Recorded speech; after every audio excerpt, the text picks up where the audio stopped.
ओ जन साण खुदा खुद प्यार कयो उन साण सदाई प्यार कबो।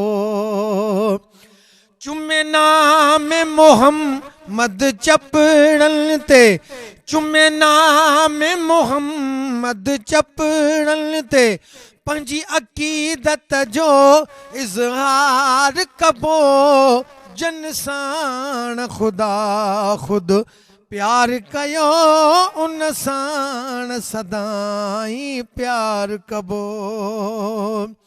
ओ सलवात ॾेई भी सौगातूं नंगदार ते पढ़ बियूं नयूं नातूं। सलवात ॾेई भी सौगातूं नंगदार ते पढ़ बियूं नयूं नातूं।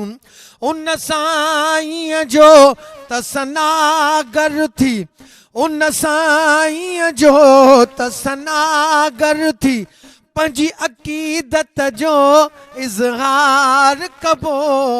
जन साण खुदा खुद प्यार कयो उन साण सदाई प्यार कबो। चुमे नाम मोहम्मद चपड़न ते, चुमे नाम मोहम्मद चपड़न ते पंजी अकीदत जो इज़हार कबो।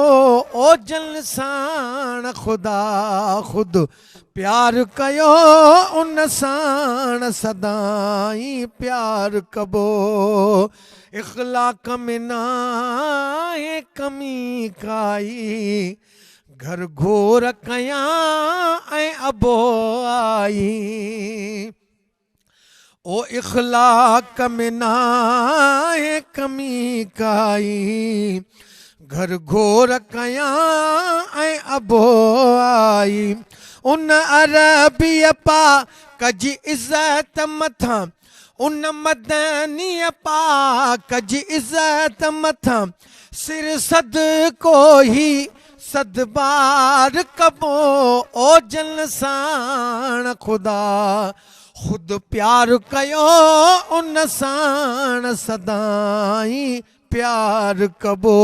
चुमे नाम मोहम्मद चपड़न ते, चुमे नाम मोहम्मद चपड़न ते पंजी अकीदत जो इज़हार कबो।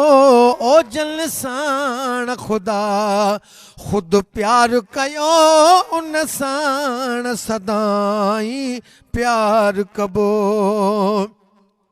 ओ लख हमद खुदा जा शुकराना मिले हसन हुसैन न जाना।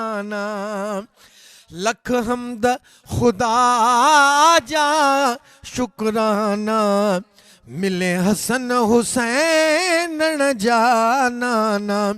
अल्लाह देई एहसान कयो, अल्लाह देई एहसान कयो पंहिंजो पाण खे शुक्र गुज़ार कबो। जन साण खुदा खुद प्यार कयो उन साण सदाई प्यार कबो। ओ मुंहिंजे ख़्याल अॻियां त मुनाराहिल पर पर्दा हिजाब न वाराहिल।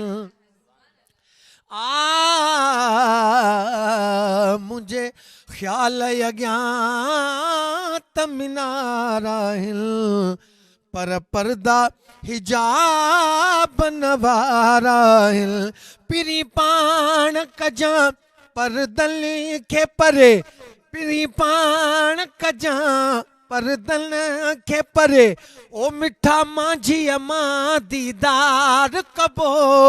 जन साण खुदा खुद प्यार कयो उन साण सदाई प्यार कबो।